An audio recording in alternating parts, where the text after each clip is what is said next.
Welcome to Worship That Inspires. Today we're going to be focusing on the area of Connect and looking at the self-assessment and seeing what we can learn from this.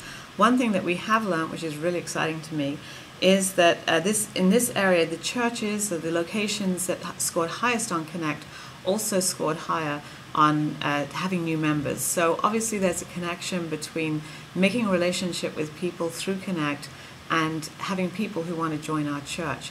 Of course, the other thing that needs to happen is to have the membership class. So that's how important Connect is, because as we do well in the area of Connect, people can want to belong to our community. I thought at first we'd turn to the area we did best in, which was we offer a coffee hour or lunch after service. That had an average score of 4.33, and that makes total sense. It's a natural opportunity for people to meet and to fellowship and to connect with one another, and everyone's by and large doing really well in that area. But if we want to make more of a connection with people, then we have to start doing more things, and that's why we have the self-assessment, so it can just jog you in terms of thinking, how can you make that connection as people come through the door? Now, before you even come through the door, you need to know where to go, right? And that's why we had a question about signage.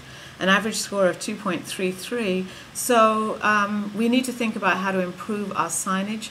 It's not important as much now, perhaps, which is why we don't think of it, because we know where we're going as members. We're used to going to that location. But if you have new people coming, they want to feel comfortable. They want to not have to be unsure or ask questions about where they're going. Ushers and greeters make everyone feel welcome and greet people with energy, saying, "Welcome to Loving Life." Some people say, well, we don't exactly say welcome to loving life, but I think there's great value in doing that because it creates the energy, it sends the message that you're excited and you're loving life. So average score of 3.2, we're doing well, but not everyone has an ushering team. I think that's a great thing to put in place. You can rotate that responsibility. Great way for new members to volunteer, to start to get involved. What it does, it enables other people to meet them so they can begin to make connections with our membership, and also inspires membership because now there's a new face saying welcome to Loving Life, and we're sending the message that we are indeed loving life with new friends. Next one is we hand out mints when we welcome people to church. Very low score here, 1.47. The reason we do this is to express generosity and to just to give, to extend, to love. So think about doing that. The church follows up by recontacting visitors. Average score, 2.67. Kind of sad to think, actually, that if there's a new visitor coming in and then no one recontacts them. Have you ever been to a program or an activity and then the next day someone said, called up and said, "Hey, thanks so much for coming. It was great to see you at church and really looking forward to seeing you next week." You're much more likely to go because you feel welcomed, right? So think about setting a system in place. That doesn't happen. It's not because no one cares. It's because we don't have a system to do that. Part of having this self-assessment tool is to prompt you around things that matter and help you think about what you might do to improve performance. We eliminate all elements that are not seeker-friendly, 3.43.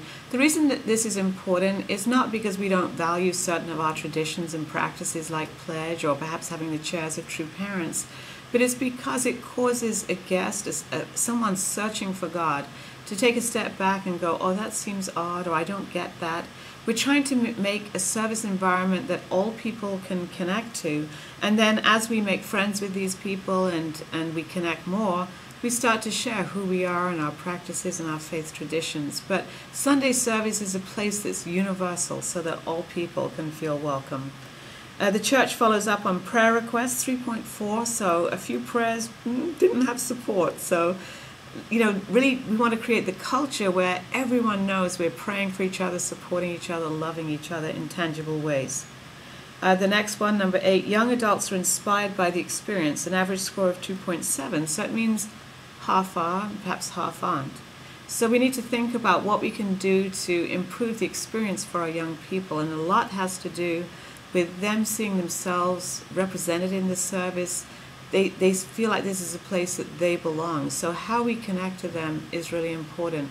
Welcoming them, making that connection, helping them understand what they can receive through the sermon too, helping them prepare for that and understanding that God has a message for them. So we'll have to have more discussion about how to engage and support our young people, but we know that many of them are connecting, and we want to think how we can help those who aren't to connect. Members arrive on time at the beginning of service, 2.33. We are bad about this point in our church, I think. We are the church of the people coming late. We want to change that. That's why Loving Life starts with the countdown, so that you start with a bang. You start on time. People know to expect that you will start on time, and they'll come on time because of that. One area said 2/3 don't arrive until sometime into the program.